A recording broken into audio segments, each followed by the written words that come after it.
കടുത്ത ഹൃദ്രോഗവുമായി പിറന്ന നവജാത ശിശുവിന് നൂതന ചികിത്സയിലൂടെ രോഗമുക്തി.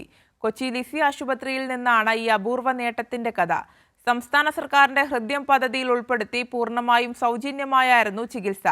ആശുപത്രിയിൽ നടന്ന ക്രിസ്മസ് ആഘോഷങ്ങളിൽ കൂടി പങ്കെടുത്താണ് അയാ മേരി വീട്ടിലേക്ക് മടങ്ങിയത്.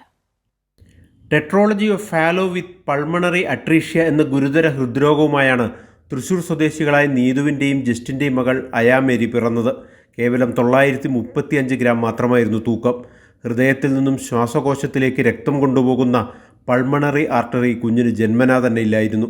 രക്തശുദ്ധീകരണത്തിന് തടസ്സം നേരിട്ടതോടെ കുഞ്ഞിൻ്റെ ആരോഗ്യനില മോശമായി. അയോർട്ടയും ശ്വാസകോശവുമായി ബന്ധിപ്പിക്കുന്ന രക്തധമനിയിൽ സ്റ്റെൻ്റ് ഇടുക എന്നത് മാത്രമായിരുന്നു പ്രതിവിധി. അത്യന്തം വെല്ലുവിളി നിറഞ്ഞ PDA ടെസ്റ്റിംഗ് നടത്തേണ്ടി വന്നത് അങ്ങനെയാണ്. ചികിത്സ വിജയകരമായി പൂർത്തിയായതോടെ കുഞ്ഞിൻ്റെ രക്തത്തിലെ ഓക്സിജന്റെ അളവ് സാധാരണ നിലയിലായി. ഏതാനും ദിവസത്തെ ആശുപത്രിവാസത്തിന് ശേഷം കുഞ്ഞായ പൂർണ്ണ ആരോഗ്യവതിയായി. ലിസി ആശുപത്രിയിൽ നടന്ന ക്രിസ്മസ് ആഘോഷ ചടങ്ങിലും പങ്കെടുത്ത ശേഷമാണ് കുഞ്ഞ് മാതാപിതാക്കൾക്കൊപ്പം വീട്ടിലേക്ക് മടങ്ങിയത്.